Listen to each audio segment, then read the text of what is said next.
이 해안지형이 이렇게 만들어진다면 해안지형은 결국 두 가지 종류로 나눌 수가 있겠네. 우리가 산지 지형에서 생성 시기에 따라서 신기습곡 산지 그리고 고기습곡 산지로 나눴던 것처럼 이 해안지형은 생성 시기가 아니라 어떤 과정을 주요하게 받아서 만들어졌는지에 따라서 지형의 종류를 크게 두 가지로 나눌 수가 있습니다. 그럼 결국 이 침식, 운반, 퇴적 중에 두 가지로 나눴다는 건 이 셋 중에 하나는 빠진다는 거겠죠. 누가 빠질까요, 여러분? 벌써 답이 나와 있어서 다들 눈치챘겠지만 이 운반이 빠지겠죠. 왜냐하면 운반은 그냥 이동시키는 중간 과정이라고 보시면 되기 때문에 이게 어떤 지형을 만드는 뭐 도움의 역할을 하지 주요했다라고 말하기는 어렵습니다, 여러분. 여기서 선생님이 던지고 싶은 중요한 질문은 바로 이겁니다. 자, 침식으로 만들어진 지형과 퇴적으로 만들어진 지형 크게 두 가지로 나눠진다는 거는 알겠어. 여기까지는 충분해, 이해돼, 납득돼 라고 할 수 있는데 근데 이것들은 주로 어디에서 만들어질까라는 거죠. 한번 확인해 봅시다. 해안에는 우리가 지금 머릿속을 생각해 봐요, 여러분. 이 바닷가. 우리가 여름에 놀러 가는 그 바다. 가만히 생각해 보면 땅과 바다가 만나는 지점이 이렇게 그냥 쭉 수평으로 직선인가요? 막 그렇지는 않을 거예요. 울퉁불퉁하고 굴곡이 있고 그럴 거예요. 그래서 우리는 이렇게 튀어나와 있고 들어가 있고 튀어나와 있고 들어가 있고 이러한 곳을 우리는 명칭을 붙여둡니다. 한번 보세요. 자, 여기 위에가 육지입니다, 여러분. 이 색깔이 육지예요. 그리고 이 밑에 파랑색 이 부위가 여기가 바다예요. 이 부위가. 알겠죠, 여러분? 자, 그런데 이때 육지가 지금 여기처럼 이렇게 바다로 쑥 튀어나와 있는 부분이 있죠. 이것을 우리는 곶이라고 부릅니다. 이 받침에 유의하세요, 여러분. 지읒 받침입니다. 곶이라고 부릅니다. 그 다음에 반대로 이렇게 바다가 육지 쪽으로 쑥 들어와 있는 이 부분, 분명 이 곶과는 다른 특징을 가진 곳이죠. 우리는 이 곳을 만이라고 부릅니다. 곶과 만이 해안에서는 이렇게 반복될 겁니다. 그런데 이 곶과 만 둘 중에 한 곳에서는 자꾸 발음이 비슷해서 여러분 헷갈리겠네요. 자, 이 곶과 만 둘 중에 한 지역에서는 이 침식으로 만들어진 지형이 주로 형성되고요. 곶과 만 둘 중에 한 지역에서는 퇴적으로 만들어지는 지형이 주로 형성됩니다. 그런데 어디가 침식으로 주로 지형들이 만들어지고 어디가 퇴적으로 주로 지형들이 만들어지겠냐는 거죠. 선생님이 한번 설명을 해볼 테니까 한번 들어보세요, 여러분. 자, 여기 지금 지도에 이 빨간색으로 쭉 그린 이 직선을 이제 바닷물이라고 생각하시면 됩니다. 알겠죠? 근데 선생님이 왜 바닷물을 직선으로 쭉 이어 놓았냐면 지금부터 선생님이 바닷물의 특징을 한번 비유를 통해서 설명을 하겠습니다. 바닷물은 지금 여기 그려놓은 빨간색 직선처럼 모두 양손을 붙잡고 일렬로 쭉 줄을 서서 육지로 밀려갑니다, 여러분. 이렇게 양쪽에 다 손을 잡고 쭉 일렬로 서서 육지로 밀려갈 거예요. 그래서 선생님이 이 직선으로 이렇게 표현을 해둔 겁니다. 그래서 바닷물은 이렇게 다 이렇게 양손을 잡고 쭉 일렬로 서서 육지로 쑥 이런 식으로 밀려 들어갑니다. 이런 식으로. 보이시죠, 여러분?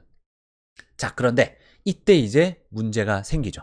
자, 바닷물이 이렇게 일렬로 손을 잡고 쭉 이 육지 쪽으로 밀려 들어왔는데 바닷물이 가장 먼저 만나는 지역은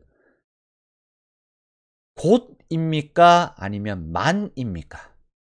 눈으로 봐도 딱 보이죠? 어디? 그렇죠. 곶을 먼저 만나게 됩니다. 자, 이렇게 손을 잡고 이렇게 쭉 나란히 걸어가던 바닷물이 갑자기 이 곶을 딱 만나게 되면 얘네는 전진을 못하고 얘네는 계속 전진을 하려고 하니까 이 가운데 지점에서 이제 바닷물이 손을 놓습니다. 그러면 이 바닷물들이 갑자기 흐름이 어떻게 바뀌냐면 여기에서 손을 놨으니까 근데 얘네들은 여기에 있는 바닷물들은 여전히 어떻게 하고 있어요? 손을 잡고 있죠. 근데 얘네는 전진을 못하죠. 그럼 어떻게 할까요?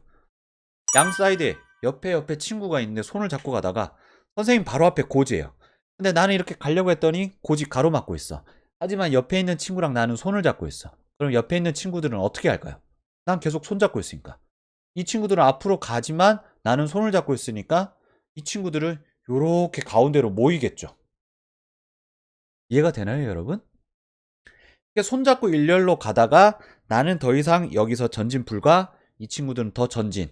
그러면 나랑 손잡고 있으니까 이 친구들은 똑바로 직선으로 가는 게 아니라 이쪽으로 가운데로 몰리겠죠. 똑같습니다. 그래서 여기에 화살표를 보시면 이 파란색 화살표 요것들을 보세요, 여러분. 요것들처럼 바닷물이 고주로 이렇게 집중되게 됩니다. 그래서 요런 형태가 됩니다, 여러분. 원래는 이렇게 직선으로 밀려오던 바닷물이 고지를 만나는 순간 이 바닷물이 이 고지를 다 둘러싸서 이렇게 때리게 됩니다. 이쪽도 이렇게 고지를 때리게 됩니다. 이런 식으로. 그러면 결국 바닷물이 고지에 다 집중이 됩니다.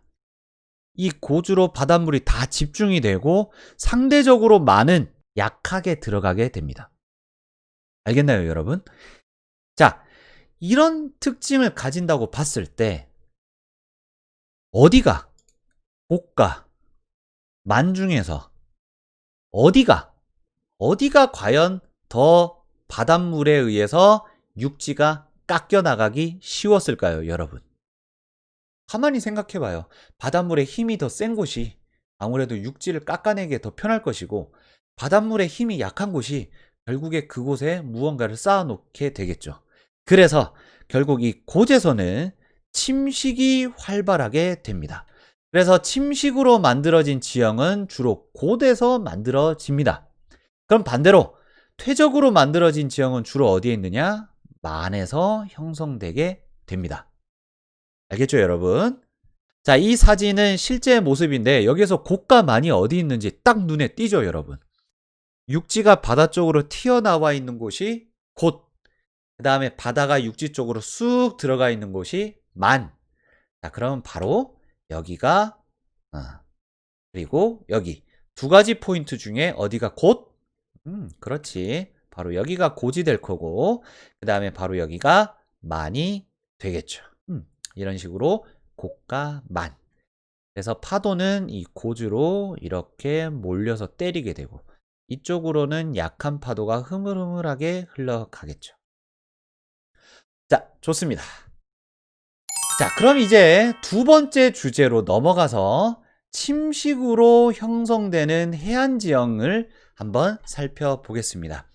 이 두 번째 주제부터는 이제 침식으로 형성되는 해안 지형, 그리고 세 번째 주제가 퇴적으로 형성되는 해안 지형, 이렇게 갈 건데 얘네들의 어떤 수업의 흐름은 우선 침식으로 형성된 해안 지형들의 어떤 전 세계의 아름다운 모습들, 그런 거 한 번씩 살펴보고 그 다음에 침식으로 형성된 해안 지형들의 각각들을 이제 형성 과정들을 살펴보게 될 겁니다. 알겠죠? 침식은 결국 바닷물이 육지를 깎아서 만들겠죠. 이 깎는다는 게 결국 침식일 테고 여러분 여기에서 선생님이 하나 알려드릴 것이 있습니다. 이 바닷물은 크게 두 종류가 있어요. 근데 그 중에 첫 번째가 이 바로 파랑입니다. 파랑을 교과서에서는 그리고 전공에서는 뭐라고 정의를 하냐면 이 바람으로 인해서 생겨나는 바닷물의 흐름을 파랑이라고 부르게 됩니다. 실제로 여러분이 바다에 가셔서 이렇게 바닷물이 흐르고 있고 물결치고 하는 이 모습들 전부 여러분은 파랑을 보고 계시는 겁니다. 왜냐하면 이 바닷물 위에는 아무것도 없어 보이지만 바람이 불잖아요. 그 바람에 의해서 이 바닷물이 이렇게 일렁이거든요. 그걸 우리는 파랑이라고 불러요. 하지만 이 파랑이라는 단어는 중학교 수준에서는 너무 어려운 것 같고 우리는 그냥 물론 100% 일치한다고 보기는 어렵지만 우리는 그냥 파도라고 생각하면 이해하기가 좀 쉬워요. 그럼 봐봐. 침식은 바닷물이 육지를 깎는 건데 아무리 생각해도 뭔가 철썩철썩 때려줘야 육지를 이렇게 철썩철썩 때려줘야 육지가 깎여 나갈 것 같잖아. 근데 우리는 철썩철썩 때리는 바닷물은 결국 누구라고 보통 생각하고 있어? 파도지. 그래서 여러분들은 머릿속으로 이렇게 생각하면 좋겠어요. 자, 침식. 바닷물이 육지를 깎는데 이때의 바닷물은 파도를 얘기하는 거다 라고 생각하면 좋겠습니다. 침식으로 형성되는 해안지형은 크게 4가지 종류를 설명드리고자 합니다. 첫 번째는 해안절벽, 그리고 두 번째는 해안동굴, 세 번째는 시아치, 네 번째는 시스택입니다. 이 시아치는 이렇게 시, 그리고 아치, 시스택은 시, 그리고 스택. 이렇게 영어로 된 표현들입니다. 뭐 특별한 단어들 아니에요, 여러분. 영어예요. 그냥 바다에 있는 아치 형태의 지형, 바다에 있는 뭐 이런 기둥, 이런 걸 시스텍이라고 부르게 됩니다. 자, 그럼 이 각각들이 실제로 어떻게 생겼는지를 지금부터 보여드리겠습니다. 자, 우선 첫 번째는 해안절벽입니다. 어우, 장난 아니죠, 여러분.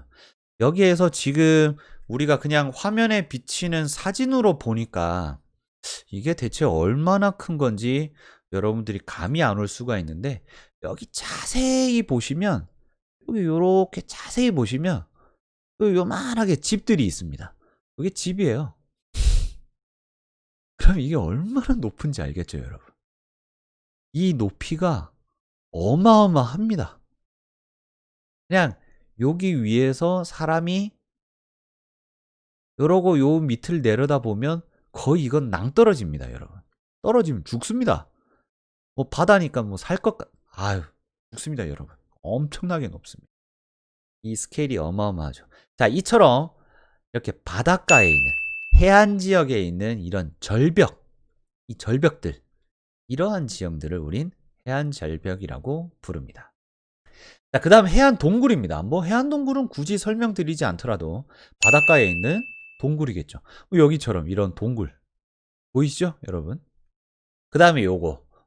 여러분 이 동굴은 매우 색깔이 아름답죠. 여기가 이 동굴 내부입니다. 여기가 바다고. 그래서 이 동굴 내부에 사람이 들어와서 이렇게 사진을 찍고 있죠. 근데 여기에는 하늘에 구멍도 뚫려 있네요. 동굴인데 위에 구멍도 뚫렸어요. 여기가 포르투갈이랍니다. 포르투갈. 자, 그 다음 세 번째, 시아치. 시아치는 어떻게 생긴 애들이냐면 요렇게 생긴 애들이 시아치예요, 여러분. 여기에도 보면 요렇게 생긴 애들. 그러니까 여러분 아치 형태라고 하면 우리가 요렇게 둥글게 생긴 거 있잖아요. 마치 터널. 우리 그 고속도로에 보면 터널 있죠. 그게 아치 형태거든요. 그런 요렇게 생긴 애들, 요렇게 둥글게 생긴 애들이 시아치. 그 다음에 시스택은 뭐냐면 얘예요. 얘. 이렇게 바닷가에 혼자 이렇게 우뚝 이렇게 혼자 솟아있는 애들, 이런 애들을 우리는 시스택이라고 부릅니다. 우리나라에서는 이 시스택을 우리나라에서는 그냥 옛날부터 요렇게 부르기도 했어요. 이게 뭐 학술적인 용어구나 그런 건 아닌데, 촛불바위라고 선생님이 썼네요. 되게 바보같이. 촛대바위. 촛대바위라고 주로 사람들이 부르기도 했었죠. 이걸 우리는 시스택이라고 합니다. 여기도 있네요. 여기도 있죠. 선생님 얘는 너무 커 보이는데 이런 애도 시스택인가요? 네, 이런 애도 시스택에 해당됩니다.